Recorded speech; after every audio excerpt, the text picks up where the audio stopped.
Hello, Apple Biters and Apple TVs. Hi, this is Les, aka Sister Slayer, here with the Bitten Apple TV presents Apple Bites.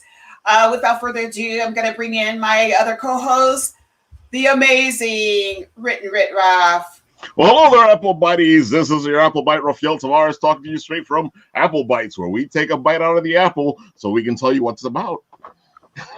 Or how it tastes. There you go.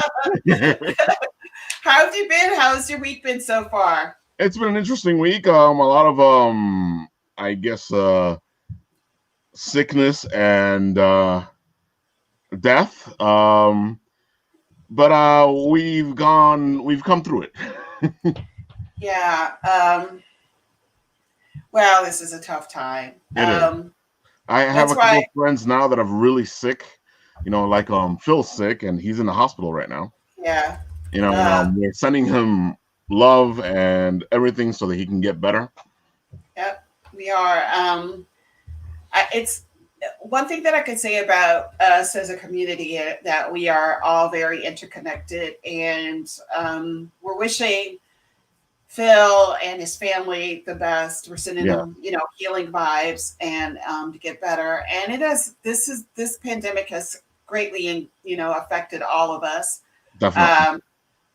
But we hope that things like this, like our live shows or something like that, just gives people a little lift and give them a little bit of what they've been missing as far as when we're going to the cons and stuff like that. And maybe just some little personal one-on-one so people could talk as an outlet. So, thank you so much if you have joined us, if you have come in, to watch our programming. We really appreciate you. And we appreciate you supporting us as we support others during this time. Definitely. So let's see, where could we start? Well, the inauguration. We had an inauguration. Yes, we did. Yeah. New president. Yeah, we have new president who had an inauguration. So it was a very interesting inauguration. I don't think that I've ever been so exhausted after inauguration, this swearing in. And I can tell you the reason why I was so exhausted is because I was holding my breath through the whole thing. I was so concerned that something was going to happen. I understand what you're saying, yeah. Yeah, the world is just such a crazy place. But in spite of that, things did go off well. And, some pretty interesting things happened, during that time. People, people wearing all the best of clothing and stuff like that. I mean, it actually went very well. It was like a fashion show. We saw J-Lo was there. A lot of people were there. Oh my goodness. Sorry. I totally just messed my stream up. So I'm just going to start this over again. But anyway, I have a little always have, hi. We always have like a little issues going on in the background sometimes, so you have to bear with us. But anyway, it was very interesting. Hello. It was very interesting. Before I find the photos that I wanted to actually talk about, which is kind of funny. So I'm doing a movie shoot coming up, to actually a television shoot coming up soon. So I have to tell you that it was very interesting, the whole COVID protocol of that stuff. I've been COVID tested twice. Each time I've had to go on set. So the first time I did an initial one before I went for my fitting. And then I did another one because I'm going on set on Monday. And then I do a rapid test on the set. So they are very stringent about how they are doing everything as far as any type of production that's going on. Because you don't want nobody getting sick and you want the production to move forward. You do. And I think they have it pretty down packed. I mean, the minute I walked in to take my first COVID test, they take my temperature. I go in, it's very rapid. It's not as bad as I heard that it used to be, where they had said that they usually, joggle your brain. But it's just a swab in both of your nostrils and, you're in and you're out and stuff. But I'm telling you, very, very top notch. So with that being said, I'm sure that during this inauguration, they probably had,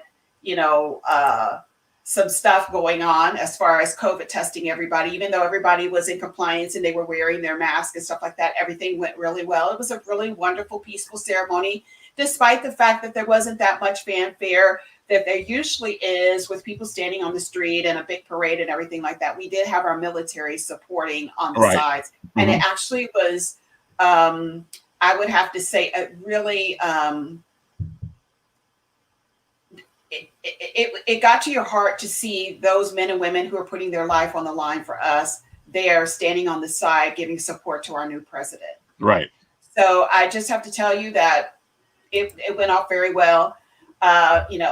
Just wonderful.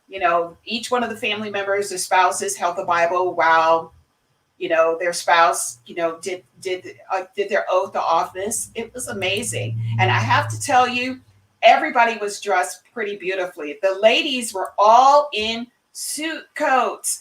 I have not seen a suit coat in God knows how long, but they slew it perfectly matching, gloves and everythting. Michelle and her plum, because I think that's a plum, and Kamala in her toy coat, right. and then Mrs. Biden in her green, also kind of like I think the one is a blue, a cadet blue, or maybe a darker blue, and then a turquoise green or whatever. But I'm telling you, they did some amazing things. And then here's some of the other fashions. Yeah, some of the other fashions. Interestingly enough, Lady Gaga, of course, was being Lady Gaga. So everybody's been talking about the bird that she was wearing. The bird piece, yeah. Mm-hmm. They wanted to know what bird she slew. But who stole the show from everybody was Bernie, because he's everywhere now, and every meme, even our friend Son of Saint has done his own version of the Bernie meme. So let me just say this about Bernie. There's one thing that does not change about this man is how practical he is. Oh, he does not care. He's an old man. He gonna stay warm. And it was so cold there that the poet laureate, I don't know if you noticed that her nose was running while she was trying to do her speech. It was so freaking cold up there. And nobody gave her a tissue. I was like, somebody please give her a tissue. This must be the most embarrassing moment for a 22-year-old or 23-year-old to be sitting up there. She covered it up and everything. But if you notice that when she walked off the podium, she walked past everybody because she had a runny nose. And oh my gosh, it must have been mortifying to her. But then we have Bernie, and Bernie is sitting there with his big old mittens on, sitting up there with his jacket on and everything like that. I mean, some of the memes that I've seen regarding Bernie and these guests have been freaking hilarious. He looked like somebody's old grandpa when you go visit him at the nursing home. That's what he looks like. I mean, look at this. They put him on a death metal cover. The memes are amazing. Yeah, they put him on a death metal cover, scream Bernie Gore. He's been on the moon, sitting there with his little moon helmet on. Here he is with Roosevelt. And world leaders from oh my goodness, just amazing. I saw this one with the Breakfast Club. I was like, oh my God. So iconic, and he's at the fight with Foreman and Muhammad Ali, and then he's with Jon Snow. Thrones, there you go. I mean, look at this one. It's just hilarious. Oh my God. That have been happening with this man. They just ran with it. Yeah, but it's just amazing. But interestingly enough, what they've done is they decided to merchandise it. So if you go on Bernie Sanders' put it website, on shirts and stuff, they put it on a shirt, and they're selling it for $40 for like a sweatshirt, and it's going to Meals on Wheels. 100% of it is going on to Meals for Wheels. I mean, so this man could take applesauce and make apple out of it. That's all I gotta say. Or apple to make it to applesauce. Or his team. They're very astute, and they could do stuff like that. So we have another. You gotta do stuff there. You gotta take it and run with it. Yep, you gotta take it and run with it. I mean, look, in the court of public opinion now, where everybody can take your photo and make it into something, use it to your advantage. Absolutely, because that is, what you need to do. You need to use it to your advantage. Hey, man, how you doing? So, so funny as it is, this is what happened. And he is now doing that. But we have another big event coming up today. Yes. Ralph, you might want to kind of fill everybody in on our big event that is happening. Well, we saw last week that we saw the figures of Leslie, Cadma, and myself that Shadow Rabbit made. Ooh, got tongue-tied there. And now, tonight, we're going to reveal the rest of the Appletinis through the eyes of Shadow Rabbit. So you guys should show up so you can see Mike Wilson, Dan, Lou's Lobby, Ryan, the rest of the group, and they're all gonna be shown tonight. Oh, I can't forget about Nat, who's right there, and her figure's there too as well, because these guys have all been part of the Bitten Apple since we started, and it's just amazing. And we wanted to give you guys something, to have, because especially since Shadow Rabbit is just an amazing artist. Mm-hmm. There goes my Inigo Montoya, Yeah. I am in love with it. I am too. I have to tell you, I've never, one of the biggest things that ever happened to me was the reveal of when you played the game Mass Effect, you actually could create a character that looks just like you. So it was the most exciting reveal to me at the time, when they did this whole production, and there's a music score and everything, and then you turn around, the camera angle turns around, and you see your face implanted on that of Commander Shepard. Oh yeah, definitely. This was up there with that when I saw this, because it's about the same experience, because you're seeing yourself as the character. And I love when games do that, because it gives you a more invested feel in video games. Mm-hmm. And that's what you want. You want to be invested into the character and play the character and have so much fun. Yep, definitely. Well, I offer one, my Greg. What time is it going to be today? We're going to go live at 5, and we're going to showcase all the Appletinis, especially. Well, like I just mentioned to everybody. Oh, I forgot to mention Roving Tony. So we'll get to a chance to see Roving Tony, which we don't usually get to see, but we'll see his figure. Oh, Roving Tony? Yeah, Roving Tony is our guy who goes to the conventions, and he's the one that does this little post about the comics. Yes. And yeah, so most people don't get to see him. So now they'll see Elise's figure. I love that. It's so mystical. It's funny because his figure, the way the Shadow Rabbit set it up, you still don't see him completely, because you only see half of him. Oh, our mystery man in the field. I tell you, that's exciting.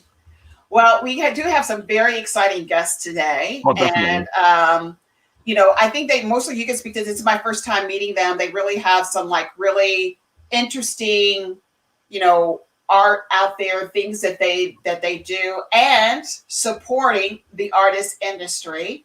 So we're really going to talk to them about how they're working through this pandemic, what they're doing, what they're creating, because a lot of people see this as an advantage and a disadvantage. Let's just say, being in the pandemic, it's advantageous in the sense that it's helping you create. You are now forced to create because you have time to do that. You're not running to a 9-to-5. You're not doing anything. So now you are creating, and it gives you the ability to showcase what you do on platforms such as this. Mm-hmm. But then we have the con segment, which you're not getting the interactivity. You're not getting, the one-on-one personal care that you are touched that you're getting when you go visit con, or the camaraderie and the fellowship. So it's very interesting. We're going to talk to our guests today about how they are handling that in this new normal that we're living in. So without further ado, we're going to actually talk about, our first guest is coming in. Now, Ralph, you know a little bit more about him than I do.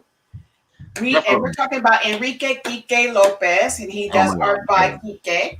So I love that, by the way, that he's QUIQUE. so colloquial. I love it. So I was going to say, I met him through Phil, and then we hit it off, and then I did his show, Art by QUIQUE, which he does every week on Monday. And it was a fun thing. He has a great voice. He has that broadcasting voice. Mm-hmm. And his art is amazing, and he knows how to take these projects that he wants to do and just get them made. And which is funny, because we're talking about this whole idea now that we're out here in this point of time where you just have to take take what you're doing and running with it. And I think that's what he's done, and that's what he's done with because I think he just got back into this career a couple of years ago. We can ask him that when he comes on, and he's really making steps forward. He's moving forward. I think he's on his second book already, and it's just good to see somebody actually taking going forward and moving and making their art come and their love come alive. All right. Well, without further ado, let's bring in Enrique QUIQUE Lopez. Hey, how are you doing? Hey, happy Saturday, people. How are we all doing? Hey, we doing good. No, thank you for joining us. I have to project now. I told you about the voice. You've been too much now. It's like all of a sudden I have to have that voice. Wait a minute. Is that a Latino thing? Because Ralph has it, you have it. What is this? A Latino thing? I think it runs with our blood. You know, we are hot-blooded individuals, and therefore the voice gets affected by that, and it has to come out. It boils up and it projects. And it comes out like that. You know, like Sábado Gigante. When you do like Sábado Gigante, or when you do, you know, Los Éxitos. What was it? I did it like when I did this get together last year with a whole bunch of my friends like Keith and Jay and stuff. We were messing with that because Phil was saying like, you know, you should be like on Telemundo. I was like, yeah, like go.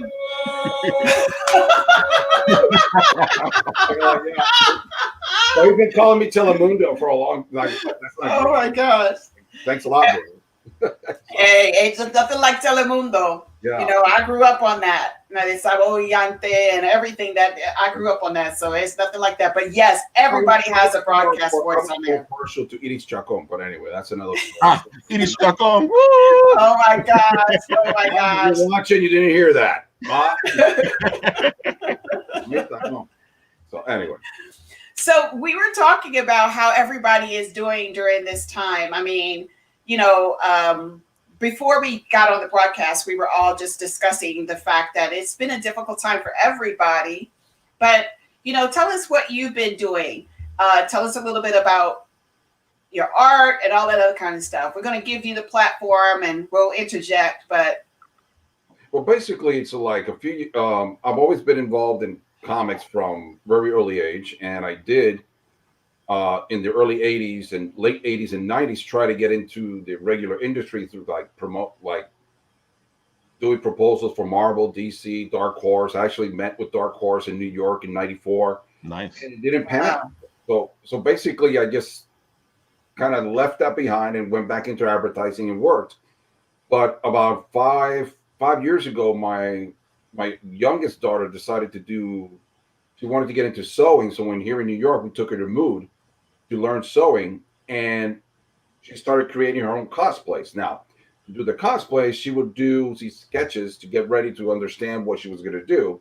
And from there, she started expanding to ideas to actually drawing and enjoying the artwork and the art form. So I told her, look, we got to start taking you to New York Comic Con, and let's go to all these other different shows. And actually, one of the shows, the promoter we're going to talk, I took her to see artists at the Garden State Comic Fest. And there I ran into like Billy Tucci, and he was super gracious. So he said, I mean, you know, you got a lot of stuff you can do. Why aren't you working out here? You know, and like, because I haven't done anything in a while. Says, well, it doesn't matter. You know, if it takes you a year, 2 years to get your stuff done, get back in it. I ran into Mark McKenna, and we discussed a whole bunch of stuff at the show as well. And he was telling me, you should be in a booth next to me. And a few weeks later, he told me, look, this library has got this little show I'm doing. You know, why don't you get a table next to me there? And I did, and with my daughter. And since then, I've been back in here. I took a few sketches and inks I had done. Paul Abrams have given me a lot of small sketches for me to work off of. And I've been using, those were like the first prints I produced. And from then on, I've been doing this, and I've had great support from a lot of the guys out here, Larry Stroman, Keith Williams, Gary Lips. I mean, the list is an infinite amount of people that have helped me, and I'm very blessed, you know. And now going back to your original question, how this whole thing has gone. Well, last year was going to be my breakout year. The year before, in 2019, I did 36 shows in 52 weeks. some of them were multiples. Like I would go a show on Friday, then another one on Saturday, another one on Sunday. But some of them were multi-days and stuff. But last year, I had made plans to expand my market in that I'm mostly East Coast guy. But I was going to go as far as Florida, North Carolina, South Carolina, Ohio, Indianapolis, Kentucky. I was going to really move into the Midwest section to take my brand. And of course, we all know what happened. Yeah. So when that happened, I go like, well, I can sulk. That's the easy way to do it.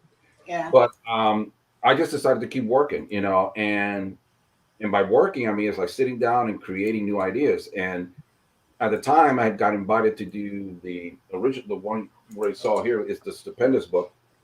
Now, this one was originally supposed to come out on Free Comic Book Day in April. And because of the COVID, then it got set back. And then we started working on it. And it gave me, by not having to do conventions, and actually gave me opportunities to sit back and actually work on that project a lot better. And then when Horrendous came around, which is the second book I participated in, I had even more time, and it got even better, the work that came out with Horrendous, which is the other one over here. And then that one gave me an opportunity to join in and do a whole story, because the other one I did like a short story and stuff, but this one I had a full 10-page story. So by not being at conventions, it actually opened up the opportunity for me to be doing this work to the point that now I'm involved in 5 stories coming out in another anthology that's coming out. We're going to Kickstarter it in May and June. It's called Not So Fair Tales, with some of the same artists are in this book, are going to be in that book as well. And it's just great to be able to be involved in all that stuff. And the biggest kick of it all is my 17-year-old daughter, who inspired me to get into all this, is actually going to be doing a story in the anthology, which is going to be on Kickstarter. So I told her, you haven't even gotten to college, you're going to be published, you know. Wow. And so she has me as her story consultant. And so like I'm helping her with the ideas, not her ideas, but how to set it up for the flow of stuff. You know, I'm basically the editor for her, you know. She's got all the concepts. She's doing all this stuff. I'm not doing anything with the story. It's her baby. She just tells me, is this flowing? This is not. And I give her help with that.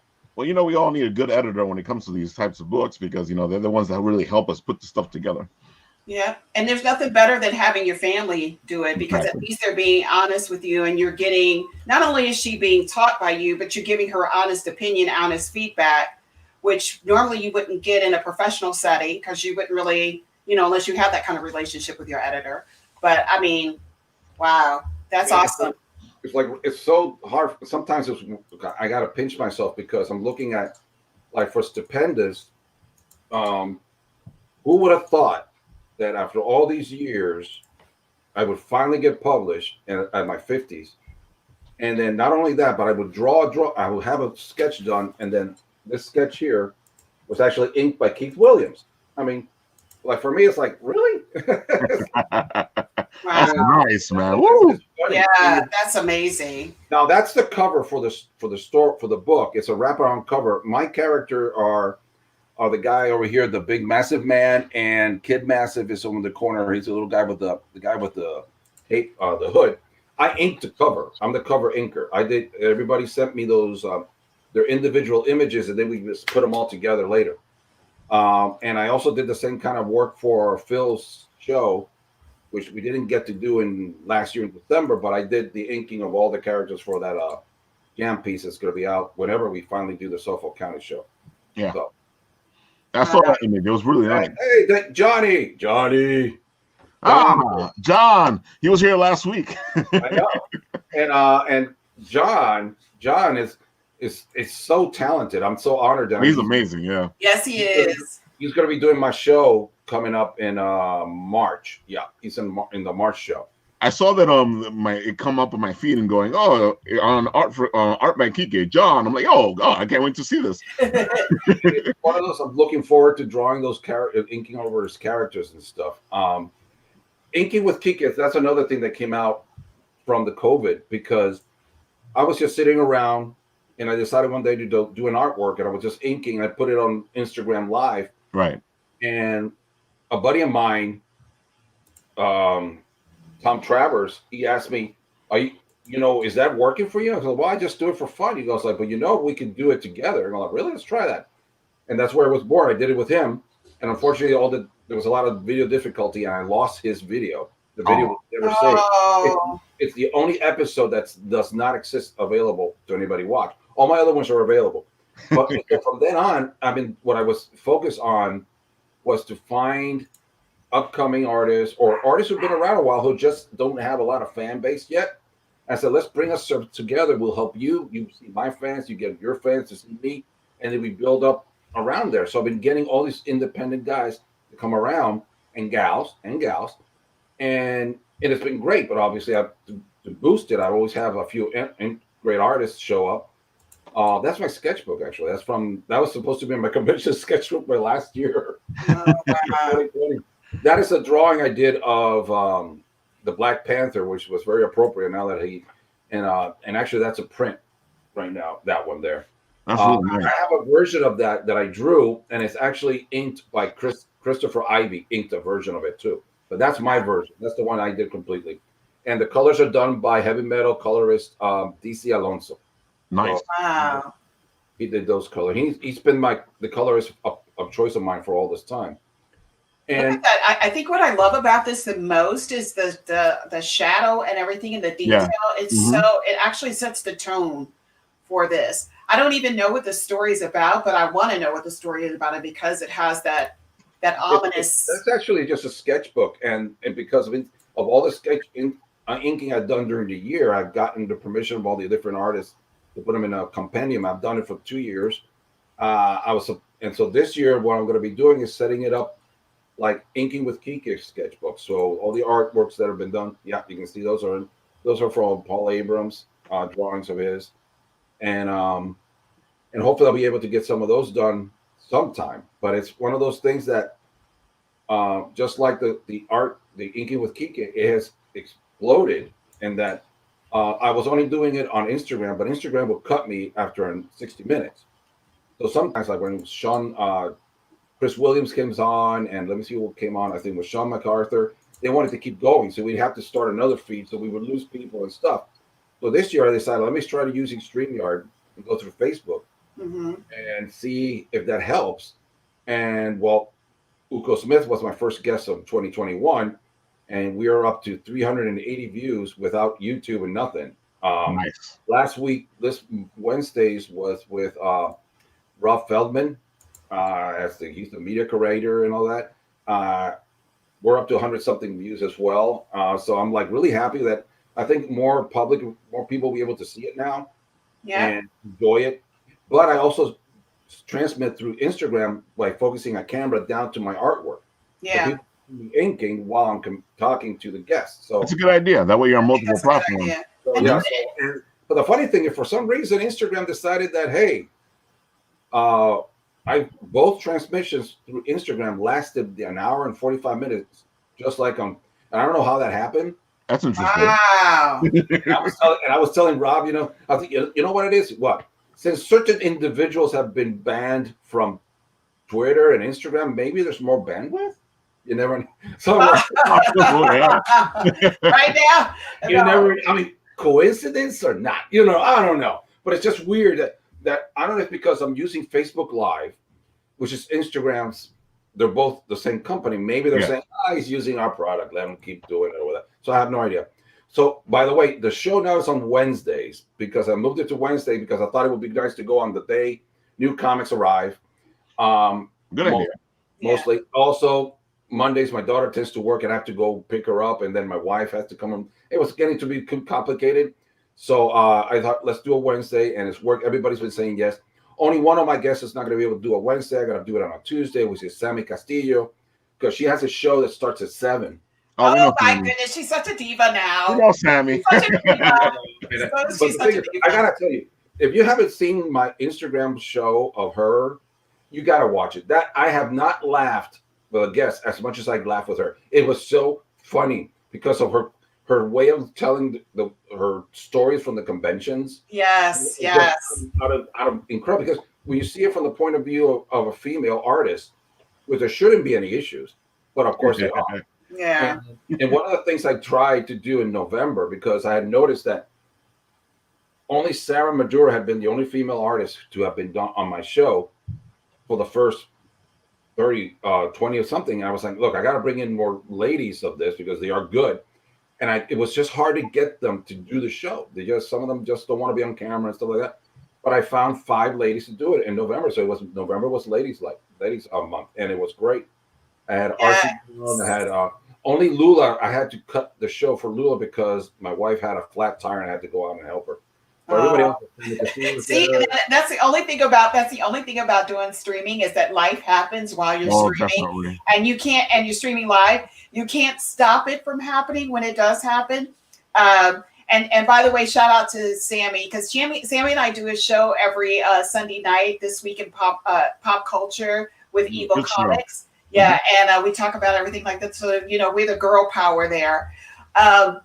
But I do another show on Wednesday nights with a gentleman who talks about Indigenous people's issues. And he is an elderly gentleman. He's in his 70s. And so one day while I'm, broadcasting the show and producing it, he says, we'll be right back after this.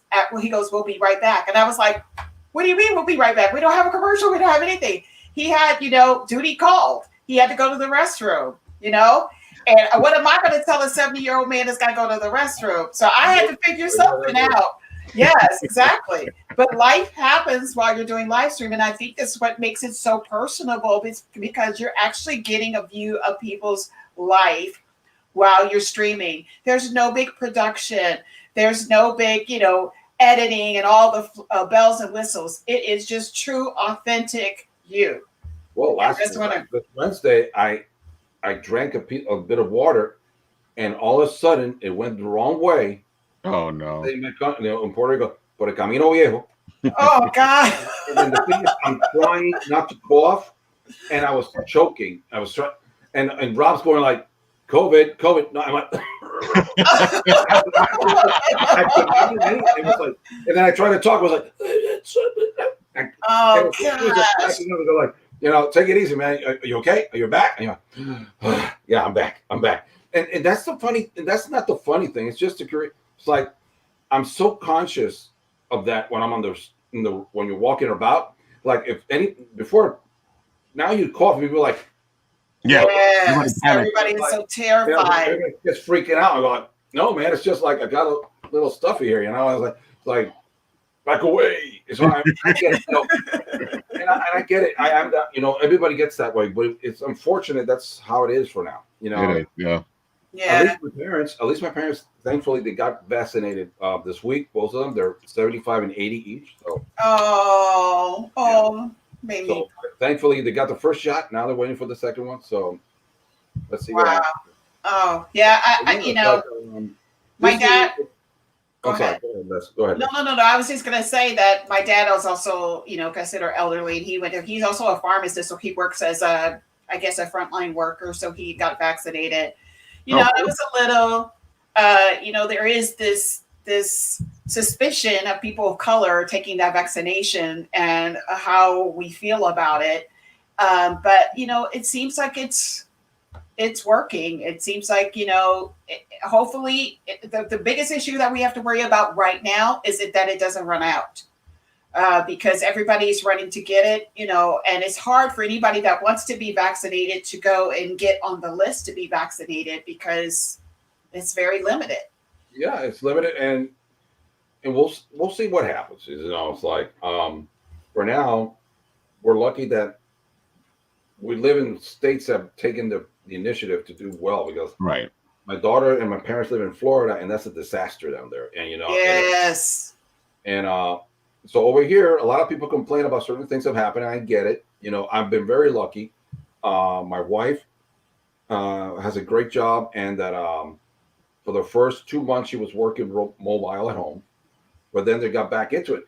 But they took a major hit because her company that she works for is part of the they do digital printing and stuff, and how that stuff is down. Their biggest client is Amazon, because Amazon uses their machines. Like, for example, you want to do the less family vacation shirt, and you only want to do like maybe 5. If you go to a regular printing house, it might cost you like $20, $30 each, because they have these machines that my wife's company produces. You can do like only so many. You can get them done through Amazon. So they took a hit for a while, but now things have gotten back to normal a little bit. So look, we're just lucky. You know, I know a lot of people who are not. You know, and a lot of people who are not. And it's just one of those things. I think what it is right now is everybody is learning to live through this, and it's kind of forcing you to consider or to do something else in the interim. You know, it changed a lot. Having this virus, having this pandemic has changed us as a people about how we consider things. You know, but in the same token, our environment came back to you know, some type of normalcy. You know, things started cleaning up because there was not all these people running around. People are now considering alternative ways of traveling, like biking and things, more time with their family. It's a very interesting thing that this virus did. You know, despite the sickness and the death that we suffered as a people, there's also something good that has come out of it. And you have to look at it from that perspective, or to keep you depressed. You know, so. And on that point of being good, is that I have this time now that it would have been very easy, like I said, beginning to sulk about it, but I've been able to sit down and hopefully see an impact coming down the line. Like, I want to do a shout out here to John Muller, he's the creator of Stupendous and Horrendous. He is the one who developed that project. He and I are now doing a story for the Not So Fair Tales. He already did the pencils. I'm already inking it. I'm very fortunate to have DC, the colorist from DC Comics' Raven, Sigmund Torres, is going to be coloring it. I'm going to have a DC also letterer, Carlos Mangual, is going to also be lettering it. So that's a big story. That's based off the Jack the Giant Killer. If not, I'm going to actually do something here because I already posted it, so I can actually show it real quick. This is actually, there's still some digital inks to be added here, but this is the. Let me bring you up. Yeah, coming in 2021. This is the page 1. Oh, nice. Wow. Ooh, I like how that looks. Yeah. This is like harking back to my love for the 80s and 90s action movies. So it's going to fall into that idea. That's because Not So Fair Tales is basically we're taking fairy tales and turning them around and doing whatever we want with them. My daughter, for example, hers is based off Cinderella. I wrote this one, which is based off the Jack the Giant Killer. I have another one, which is playing off the Big Bad Wolf and other characters in that story. Another one's going to be a character called Iron John, which not a lot of people know about. But so I'm using him to have a very more emotional and impactful story, which is based off what's going on in the world all the way up to now. Not COVID or everything, other stuff. And then I've been hired by Matt Parton. He's got a story based off Humpty Dumpty, and he asked me to ink it. So I'm involved in 5 different projects inside that same book. So I'm really proud of it. The teams are great. I mean, Matt Butchett is doing the line work for the Wolf one, and that's more of in the style of Looney Tunes. You know, the first 7 pages is Looney Tunes. Then the last 3 pages is my style. I'm taking over and say that this one goes down a path we don't want to all go down to. And oh wow! So yours is the adult version as opposed to the child version. Like, because people forget that Looney Tunes, in their essence, are extremely violent. You just don't realize it. Yeah. And I'm going to show you a little side of that in the last 3 pages. So, and Iron John is going to be. I was originally going to do that with another artist, and unfortunately, it wasn't going to happen. It's not going to happen now. The letterer will also be Carlos Mangual. He's going to letter that one, and I'm illustrating that one completely. And already started working on the pages, but I want to get done. I'm going to be done with the inking of Jocko this weekend, and then I'll move on to drawing the 3 pages for the Big Bad Wolf, and then I'll be doing the other pages hopefully by then. Plus, I also want to pitch for 2 more projects down the line. I'm going like, when am I going to have time? to do. Wow. You got plenty of time. You got plenty of time. It starts adding up because I have to do. I'm the inker for Soul Eraser. It's from Triple Threat Comics, and I'm starting on issue 4. He's already producing 2 and 3, so he's already looking over my shoulder. Eric he actually contributed 2 pages in the Stupendous book. He helped me when I had a deadline problem, and he helped me with that. Because originally the story I was going to put in for Stupendous, I won't say it was a downer, but it was not. I was pushing it as to say, when superhero stories are not a superhero story, and I wanted to make something totally different. And John, the editor and creator of the book, when we talked about it, he was like, because they're just started to getting people to stay at home and all this stuff. He says, is there any way you cannot make it a downer? And I was like, then I have to do something new. You cannot do it. I cannot be this way. So I said, okay, then I'm going to give you extra time because we're not going to produce it now in April. I said, fine. So that's a panel there. Those are taken from what Eric Hernandez did for helping me there. He came in there and really did a great job. He captured the idea because Massive Man is basically people ask me what's his origin story. I said I never thought of it because I put him in there because of the other story I needed to bring in a character, so I decided I'll put him in there. But basically, he's a wrestler who took a bad case of steroids and he got superpowers. Basically, that's what I boiled down. And at the same time, he's an idiot. So, so I love the part at the beginning, and there you're seeing that's Stupendous was done as an homage to a lot of my fellow artists and influences and movies.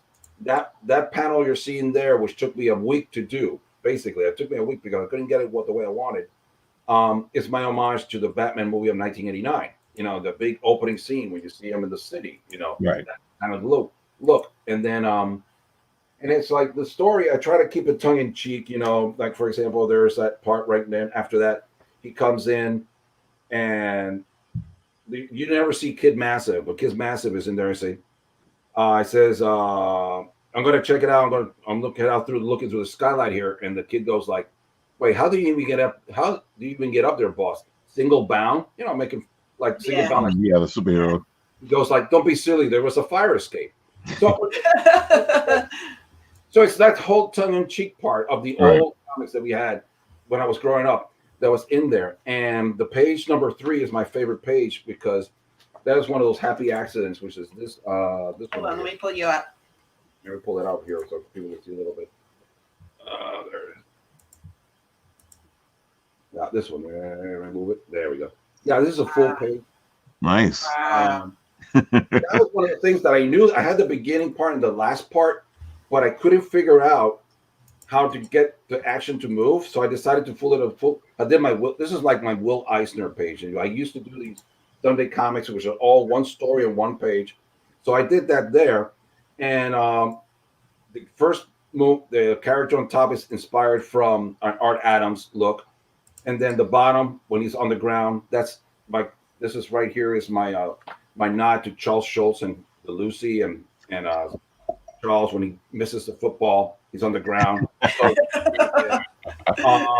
So a lot of these things are there, and I try to do the action moves pretty similar to what you would see from a Jim Starlin, from Walt Simonson and stuff. That's the opening page of Horrendous. That first one is actually my house. That is what? That is my house. That is exactly, except that my house is not as nice. My wife said I made it look a lot better. And I said, yeah, I that's because when I was in advertising, I was in charge of doing these mock-ups and illustrations for projects that were being done by architects. And so I still have a little bit of that flair. Now, I tell people that Horrendous is actually a story based on a real event. And if anybody reads it, you're kind of worried about what did you go through.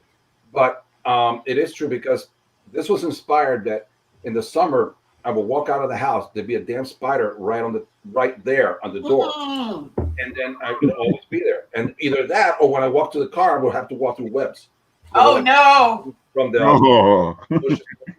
So I thought this is going to make a great story someday. But I'll give you a real clue here because nobody's figured it out yet. Nobody's figured it out. But I'm going to tell you that the name of the story is called Carnivorous. Now, it is an anagram. You take that, every letter of Carnivorous, you mess with it, you'll get and find out what the story is really about. Wow. Okay, all right, I like that. Let's look at it one way. There are a lot of clues in here. At one time, I actually had panels saying, like captions saying how much time was going by and stuff. My daughter says, "You don't need it. Take it out. Let's take them out." I said, I took them out, and she was right. It works without it. So it's one of the stories. I sent it to Dirk Manning, a buddy of mine. Yeah, who was here last week? We had Dirk last week. Yeah, you had him last week. No, you had Dirk last week. And I sent it over to him, and he loved it. He was like, he was actually gave me great plugs for Stupendous, Yeah. A lot of people enjoyed it and stuff. So I was like, that's where, if anybody, I've always said, if I can only choose one aspect, writing, drawing, inking, and I can say you can only do one, I would do writing. I love putting the stories together. I love the fact of watching somebody else, like in the case of John Muller, Matt Buttich, taking what I wrote and spinning it and showing me back, throwing it back at me and saying, this is what I took from what you wrote. Right. And then telling them that it sucks, do it again. But listen, we definitely have to move on, but I want to ask you something because you are mentoring your daughter. What kind of advice would you give other young people out there that want to do what you do? What kind of advice would you give? And then we'll go ahead and bring in our next guest because we want to keep you in here because actually you all are working in tandem with one another. But what advice would you give the young people? I'll answer it with this. I did at my convention, at the last convention I did last year. I did a panel called "How to Break into the Industry," right? Which I found hilarious when you think about me. I was at the panel with Keith Williams and myself. I'm wondering, did they think there's another Quique Lopez out there?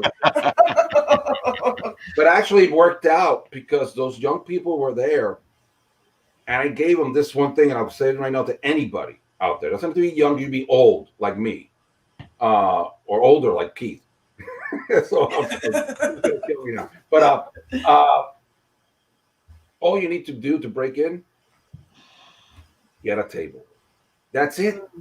If you love what you do, all you got to do is just put it down and let people see it. Because if you just hide it, nothing's going to work.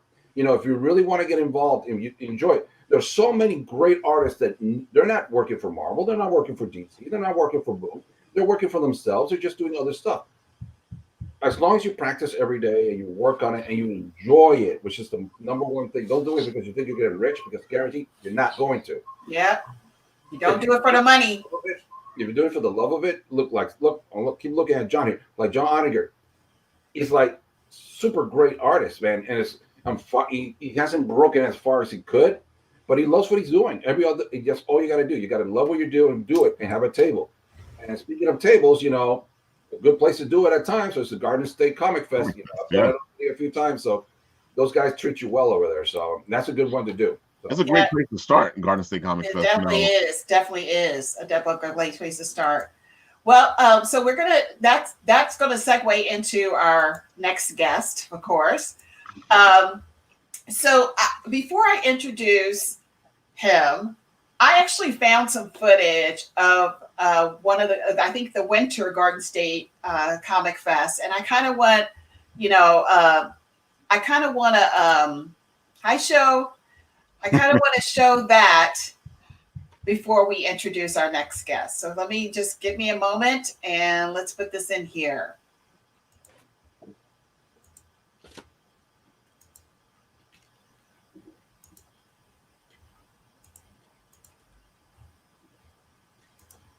Oh, a whole video there.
Makes you miss conventions. Yeah. I want to say one thing real quick. I want to shout out to Andy who did that video for Let's Do This.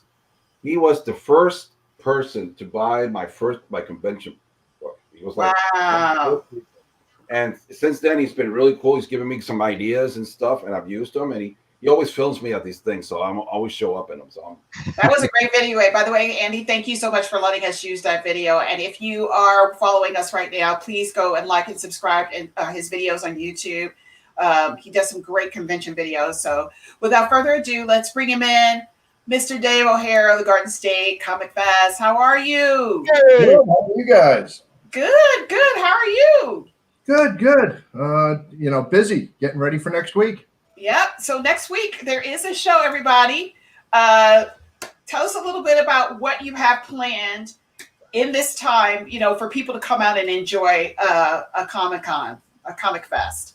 Well, Garden State Comic Fest, this upcoming show, it's been a year in the making almost of learning the new rules, learning what's going on with COVID, how to keep everyone safe.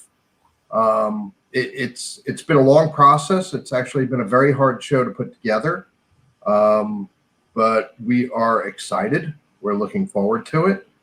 And we basically, if you've ever been to Garden State Comic Fest before, do not expect that next week. It's totally different. We had to prep for social distancing. We have to have a mask mandated. Everyone's going to wear a mask. No way around that. So if you don't have one, we're going to ask you to leave. It's a totally different situation, number capacities, everything else. But we feel that it can be held safely. And I think this is a beacon of hope for people out there to see that things are starting to come back for them. So we are really excited about that.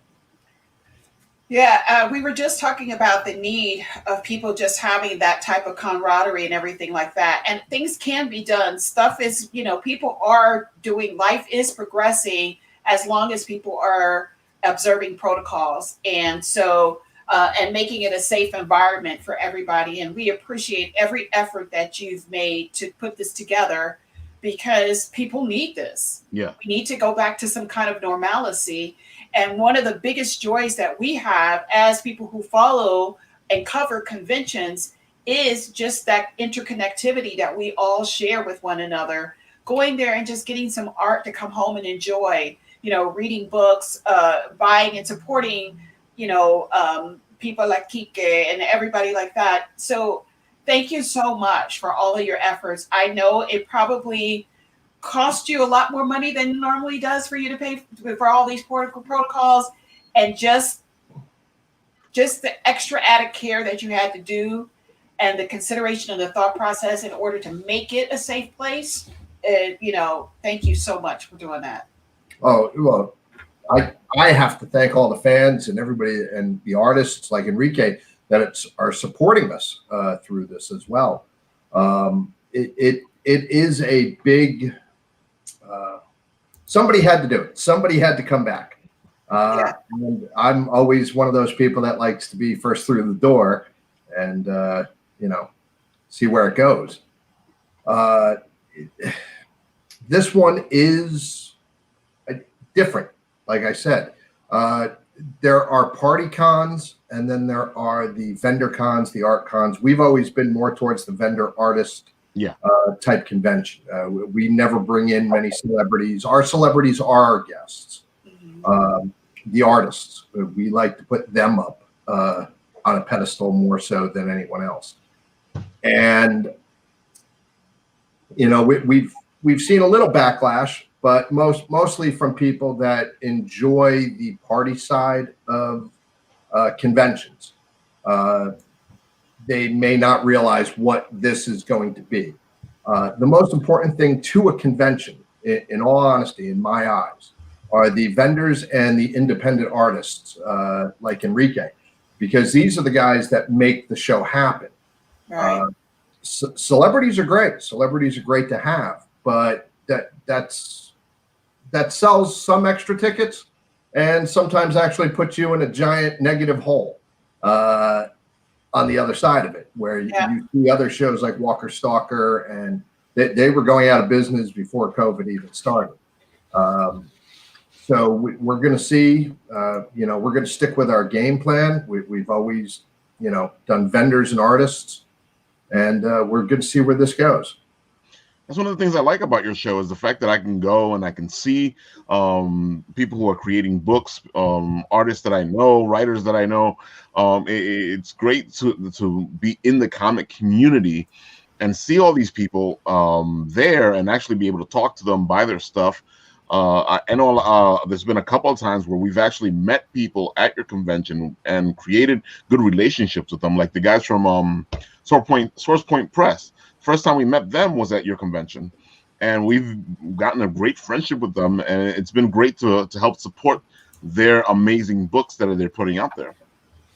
They're great guys, and Stan is one of my favorite people in the world to just hang out with and have dinner with. So him and Tracy are great. So tell us, now you're having this convention at the Models. So tell us what that process was kind of like, getting it, everything, and trying to convince people, that you would like to use their space for something effective, Well, as we all know, pre-COVID even, malls have been hurting. Yes. Everything is going online now. So a lot of malls in the area have a lot of empty space. In fact, the Rockaway Mall, the Models, the Sears that was right next door to the Models, is now the super mega vaccine site for Morris County. So that is right next door. Right. You can't put this in a movie. That you can't even write this. No, not at all. So really, if you really think about it, we are in the safest place we could be in New Jersey, as we are right next door to everybody getting their vaccines. So it works out great in that situation. But with the malls, I went in. I grew up in Rockaway, and that was another part of this where, when I decided to bring a show back, I wanted to kind of bring it to my hometown to help them out a little bit. So I worked with the people up at Simon who own the mall. We found the venue. We talked to the town. We got the permits. We got the insurance. Everything is ready to go. Where normally we have a 1 or 2 day show, we are spreading this over 3 days so we can make sure everybody gets in. We didn't want to pre-sell tickets because if, for some reason they shut down everything again, we didn't want to be responsible for people's money. Right. It was very difficult, like I said, to put this together. But I think it's going to be a very good show, and I think it's going to be nice to have everybody just kind of dipping their feet back in the water a little bit, so to speak. Yeah, I saw that you guys were saying that the tickets are gonna be bought each day on the same day, and I can see how that can help you control the crowds as well. That way you can let as many people in as you need to let in and hold people back, and it makes it a little easier. And I also saw, I think quite recently, one of your posts that you guys have these air purifiers that you guys are going to use at the convention itself. So I can see that you're doing a lot to make sure that this thing goes through the right way. Oh, we're going to be safer than any other store that's really out there open. We partnered up with Aris, who make these air purifiers, and we will have enough on hand to do over 80,000 square feet, and our venue is only 18,000 square feet. Nice. So it's really going to be working hard in there. And not only does it purify the air, but what comes out of these actually sanitizes everything in the room. Nice. So like the banisters, everything will be being sanitized constantly over the 24 hours. So the surfaces will be clean, the air will be clean, people will be wearing masks. We will be asking people to social distance. We have a lot of different things that are going. We're going to be doing temperature checks at the door. And we ask you, if you're not feeling well, wait, come out in June. you don't need to be at this one. You know, think of everybody else around you. Right. So there are quite a few things that we, have to take into consideration on this. And when you were asking me before about the money, let's just say we decided to do this for the artists and the vendors. If Garden State Comic Fest makes $1 on this, I will be very happy. Mm-hmm. But this was more so to keep our name out and just to get going again. This was not a show put together for money. We know what you mean, because one of the reasons we started doing the live show was because I kept talking to people, and people kept telling me, "Oh my God, I've done so much stuff during this pandemic, and I have nowhere to go. I have nowhere to put it. I have nowhere to show it off." And I was like, we need to start talking to these creators and getting their stuff out there. Maybe we can help them a little bit, at least, to get all the stuff they've been creating and get it out there, or at least get the word out there for people to see this. And I can see that you have an incredible lineup. I've been watching the names pop up. Of course, we got QUIQUE down here who's supposed to be there as well. And I have to admit, you got a beautiful lineup for coming up. And the lineup, almost every single one of them reached out to us to support us and be part of the show. Nice. We did not feel it was right for us to reach out like we normally do to guests under the guise of, are they saying yes because they want to support us, but they're not going to be comfortable? Or are they going to say no and then feel that it's going to interfere with our relationship going forward? We didn't want any of that to ever, step foot in that. So almost everybody reached out to us, and we made sure that it was going forward. Also, we had to cut down this amount of space that I am holding this show in. Normally, I'd be able to hold about 3 times the amount of artists and vendors that we are having. But due to social distancing and everything, we cut that down enormously. I want to ask QUIQUE, because you're going to be there. What is it that made you reach out to Dave? I mean, what is your feeling about the Garden State Comic Fest, and why you felt it was necessary to come out this Sunday, this Friday, Saturday, and Sunday, for this particular well, first event? Of all, Dave and I have worked I've done his show already. I think that would have been like my second or third time last year. The year before, I was able to do a small print that was included in his VIP part, which you don't see a lot of groups permit you to do that. Usually when you go to these big shows, they're only the high-end artists.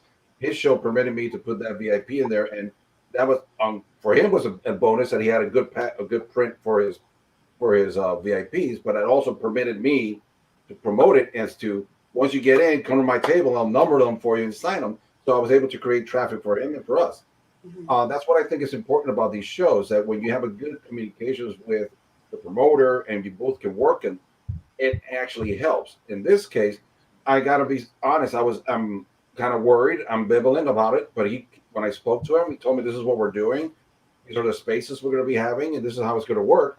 I said, okay, the reality is, if you go out anytime to any supermarket, anywhere, he's going to have a lot more better stuff going on than what you're going to find in those places. Even when I go to the gym, I get pissed off because I see people not cleaning after themselves. So it's like, really? So where I feel I'm going to be actually safer at the show than if I go to even the gym. And at the same time, what Rafa was saying, I have all this inventory. I mean, like my books. I got all my books that I bought the inventory because I was going to go out on the road. Well, no, I have them all here. So having this opportunity doesn't guarantee that I'll sell out and stuff, but at least the opportunity to meet new people, hopefully get new fans. And the other thing is that I miss my friends. I miss my buddies. It's this. We've been doing these Zoom things, and it works, but it's not the same as you can see them next to each other and stuff. It's not going to be like it usually when Keith and I were like only 2 feet apart in Soleil when it usually shows. There'll be more distance. but at least we can see each other physically. So I mean, we missed that. We missed the interaction, missed the camaraderie. So I really was happy to get in here and be able to do this. And at the same time, help Dave and his group have a good lineup. Yeah. I'm not the most recognized of all the group. When you look, we have Keith Willie and Larry Stroman, Scott Hanna. Oh my! I mean, the list is so big right now. I was impressed about how great the list was, which is why I was just mentioning it. I'm like, oh my God, these guys are, and now to find out that they actually reached out to you to be there, it makes it even better because they're dedicating themselves to this too as well. And I feel like when you're going in that direction, you're going to make sure that things are safe. Yeah, of course. And I believe that if you can pull this off and this is as successful as we know that it's going to be, this is going to be open up a lot of avenues for everybody because people are going to be reaching out to you and saying, how did you make this a success in the time of COVID? This might be the beginning to opening the door for people to have these type of festivals that we've been missing so much. And I also feel as a fan and someone who supports this community, I'm going to go in there and I'm not going to do anything that's going to break up any type of protocol. I'm going to have the strictest. First of all, I'm going to have that much respect for you. I'm going to have that much respect for any of the artists that I'm going to go out there and I'm going to buy work from. I want to make sure that I make this a comfortable and safe environment for myself and for them. Being a fan, you appreciate that. You make sure that everybody stays healthy in this environment. Nobody's going to go up there and just go rogue and do stuff, and it would be disrespectful too if they did that, so, bravo for you all doing this because it's needed. It's needed right now. Thank you. And also, as far as the disrespect goes, remember Garden State Comic Fest, all of our security is mostly police officers as well. So not a great move on somebody's part, but it's, this wasn't something that we came to lightly. It was a real decision. I looked back at the tracing information that's been coming in over the past year, everything so we could figure out what could be done safely for people. And like I said, it's not going to be a party. This is more for the vendors and artists. But I think it's a good start to get on the road back to normalcy. Interestingly enough, you're talking about the party people and everything. I didn't even know that a component existed in cons. I mean, I know we all were having fun. Oh, yeah. I didn't know there was a party. Were we missing the party, Ralph? Because I sure didn't. I don't know anything about it. No. Sometimes we're in the middle of the party. We just don't realize it. Oh. I think we've only been to like one little after party, and that wasn't really an after party. About the after party. We may be beyond that age of the party part of it. Oh, okay. All right. Let's just say when we've had it in hotels and stuff, we've had some issues.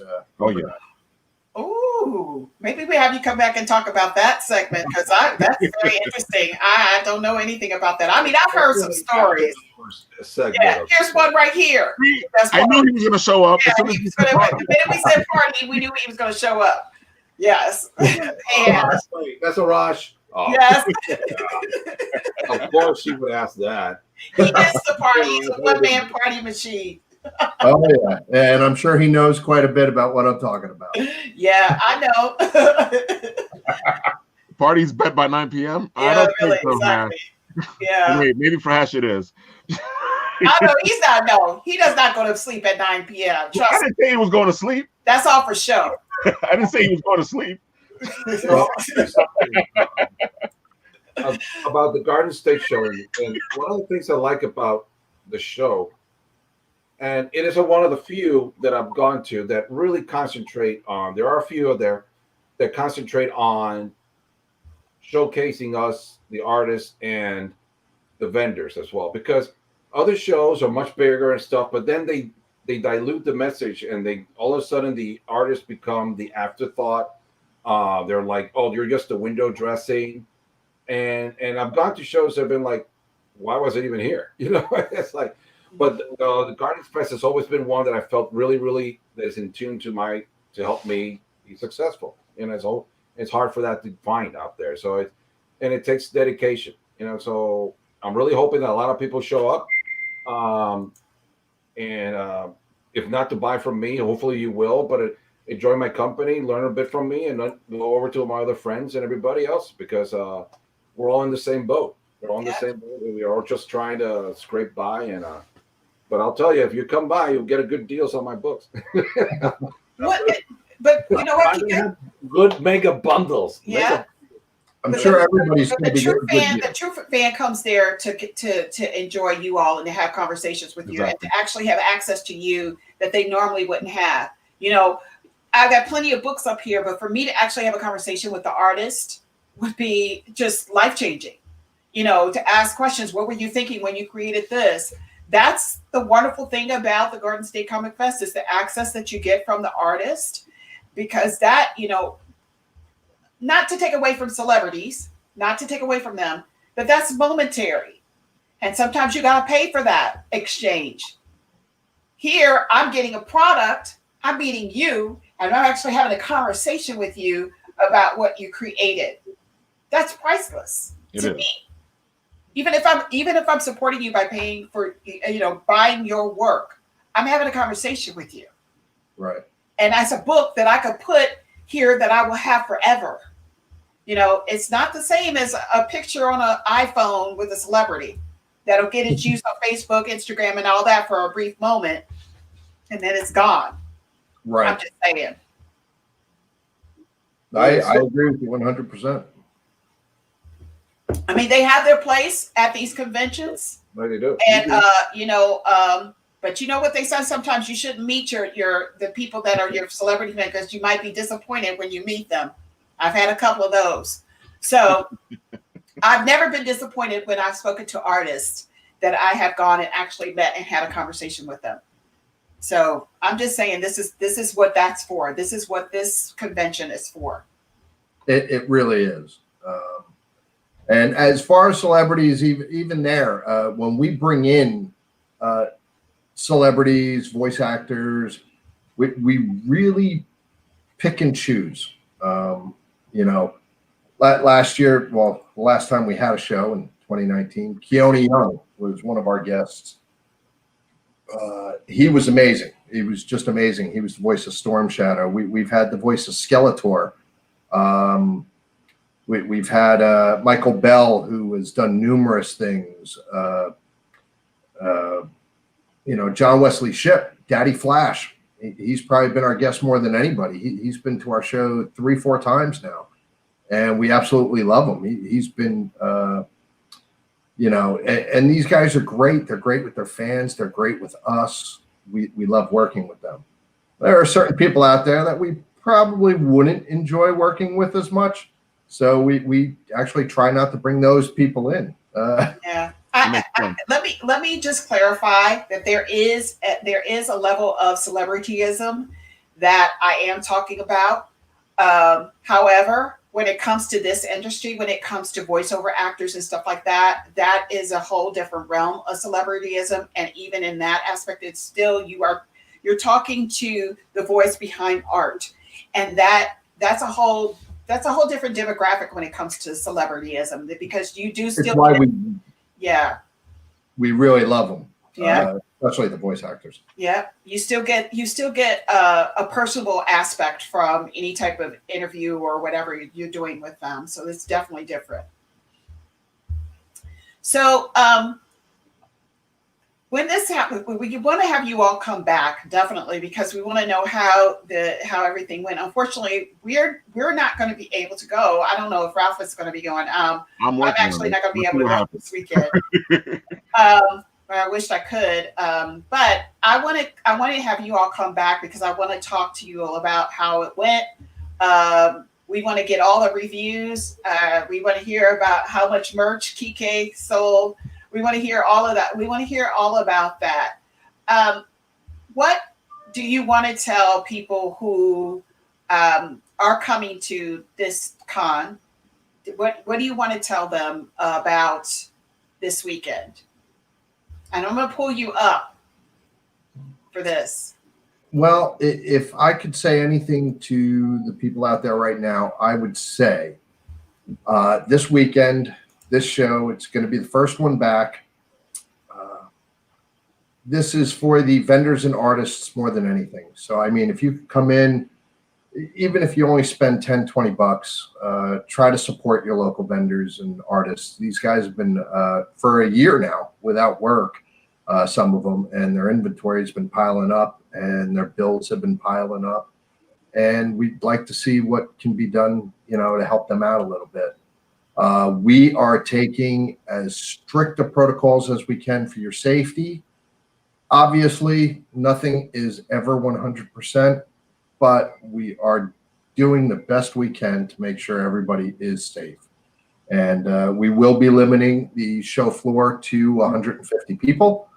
So if there is a line, this is why we chose the mall. This way you don't freeze outside. If there's a line, you can go over to the Cheesecake Factory. You can go over to Miller's Ale House and a number of other restaurants in the area and get some lunch and come back. Also, to help keep the line down, admission to the show, we've made it a very fan-friendly price, as you guys also have been out of work and everything else for the past year. But Friday is $10, Saturday is $15, Sunday is $10. But if you come after 4 p.m., Friday and Saturday, the price goes down to $5 and $10. And 3 p.m. on Sunday, it goes down to $5. This is just to help us cover the costs of everything that we had to put out. Like I said, this is not about a profit for us. This is just to get us back out there and to give you guys a beacon of hope going forward. All right, got it, folks. Got it from the founder right there, Dave. Thanks. Thank you. And I'm sure that all the artists, appreciate that you're doing this and stuff. I hope, this is going to be groundbreaking. I'm so excited. I really am. I just want to go back to normal. I do. I'm very excited about it. And as you guys know, I love doing interviews. So, so you'll be back. This is the first one I think I've ever done on a Zoom call too. Because I normally try to avoid these with everything I can. But tracking him down when we're at the convention to make him talk is one of the greatest quests I ever take upon. I always get to catch him. You can get Cal normally. To get me is pretty tough. But, I'm not very comfortable doing these, but I felt this was a major cause and this is a major, undertaking that I just had to come out and say something. So before we leave for the day, everybody, we want you to go and follow Art by QUIQUE on Instagram. His website, he has 2 websites. It's Art by QUIQUE, it's Story Envy, and the link tree, Art by QUIQUE, and Instagram, Art by QUIQUE, right? You're doing that? Yep, I'm trying to think of everything. Twitch, you're on Twitch too? Yeah, I'm not using my Twitch much. And the funny thing is that all the stuff that I have printed out, it's got all my old media, social media, so I have to review it all. Because the problem was that nobody could understand what I was trying to, my name was different.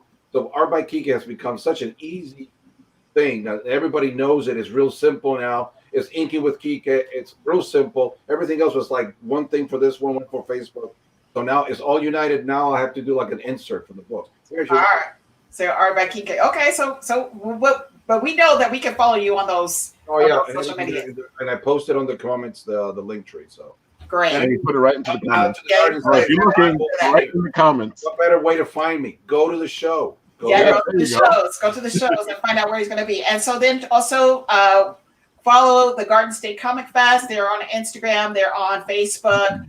Please go and support them this weekend. If you are in the New Jersey area or you're in this area, New York or whatever, Connecticut and Philly, go there and support them. They are going to be at the mall. Tell me again what the mall is. Again, I forgot the mall. Rockaway Town Square Mall. Rockaway Town. At the hotels. Right. And if there's a line, be patient. Please be patient, or go to the Cheesecake Factory and have some cheesecake or something. Yes. Yeah. So Rockaway Town Square Mall this weekend, Friday, Saturday, and Sunday at the Models. So with that being said, you all, thank you so much for coming and spending your Saturday with us. I mean, you could have been anywhere else, but you decided to spend it with us, and we really appreciate both of you all.